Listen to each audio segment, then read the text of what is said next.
This is going to be fun. Hey friends, welcome back to my channel. A lot of you probably know Jessie from Bowties and Books. She's an amazing booktuber and she's doing this challenge right now. It's basically a scavenger hunt for books by Black authors that run the gamut as far as genre, different types of things about the protagonist, whether they've won awards, sequels, whether they've been adapted to movies, those kinds of things. So I think I'm cheating a little bit because I have these books scattered around me right now. I didn't actually, I'm not gonna show myself rummaging on my bookshelf for it, so I don't know if I'm playing the game correctly. But for me, it was hard enough just to find these to gather up for this video in the first place because I don't have a lot of books I like in physical form. I've been reading a lot of ebooks and listening to audiobooks the past few years, and I realized I just don't have a lot of recent books, especially in print form. But I managed to gather up enough that I think hit all the categories. So let's begin. All right, question number 1 is find a book that has won awards or accolades. So the book that first came to mind for me was The Vanishing Half by Britt Bennett. This won the Goodreads Choice Award for Best Historical Fiction, and it also won the Book of the Month Club's Book of the Year. So number 2 is a book with a disabled or neurodivergent protagonist. And for this one, I chose Little and Lion, which has a protagonist whose stepbrother, I think, has a mood disorder, bipolar disorder. For number 3, author with a first name beginning in M, R, or Z. This one I actually haven't read yet. This is Luster by Raven Leilani, and I am really excited to read this. This is on my March TBR. Number 4, not set in the US or the UK. I had a bunch I could have picked for this one. But I chose another one that's on my March TBR read, which is His Only Wife, and this one is set in Nigeria. Okay, number 5 is one that I don't have in print form. That didn't take long, right? Featuring a queer central romance, The Death of Vivek Oji. Okay, number 6, a book by a deceased author. Sadly, this is another one I'm gonna have to show you on my iPad because I know I have this book with this cover somewhere. I just don't know where it is right now. Okay, but Song of Solomon. And I chose this book also because it gives me an excuse to tell the story of this woman on Jeopardy who lost Final Jeopardy because she confused Maya Angelou and Toni Morrison. She deservedly lost the game for that reason. Okay, number 7, a book that can be classified into multiple genres. This one is a book by my dear friend, Trisha Payne, and she wrote a book about just chronicling her health crisis and her journey back to health. And so I would classify this in a number of different ways. It could be self-help, it could be memoir, it could be inspirational, spiritual, Christianity. I think there are multiple classifications you could give to it. But so that's my pick for number 7. Yeah, plus, I just want to put her face next to mine and give her a hug. Hey, Trish! Number 8, a debut novel. This one, what did I pick? Oh yes, this is the most recent addition to my TBR, and that is The Kindest Lie by Nancy Johnson. And I like it because the protagonist is a Black professional in Indiana. So I'm like, I can connect with that.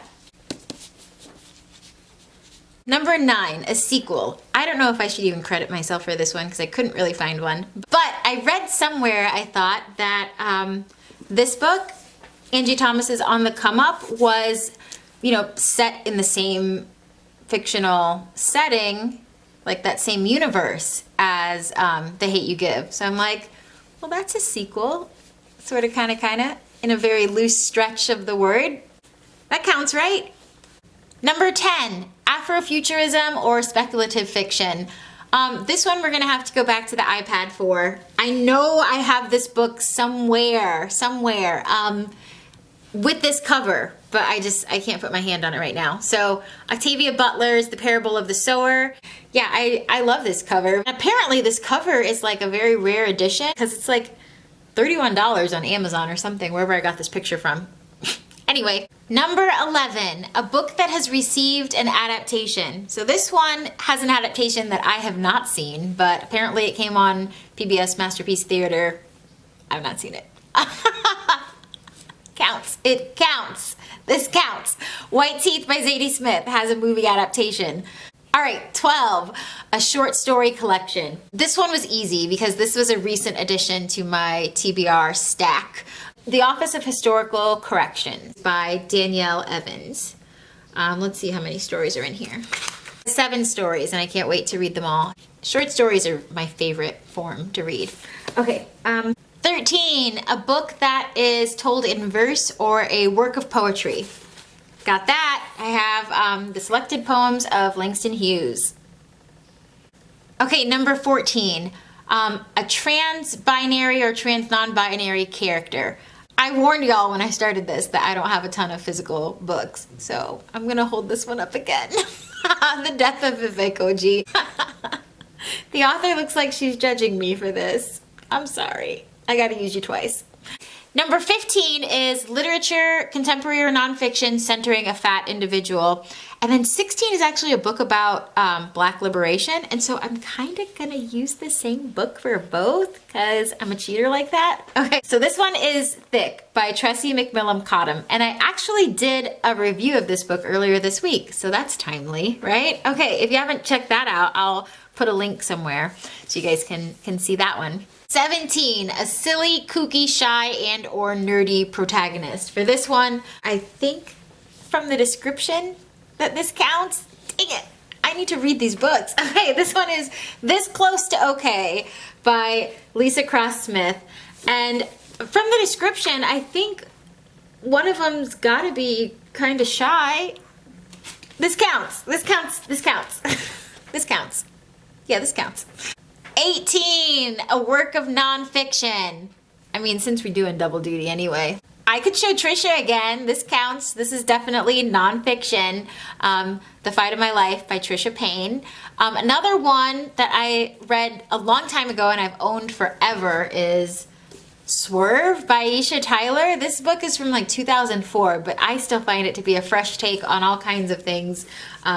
Reckless Observations of a Postmodern Girl. I adored it. I loved it. She's so funny. So definitely recommend this one if you haven't read it.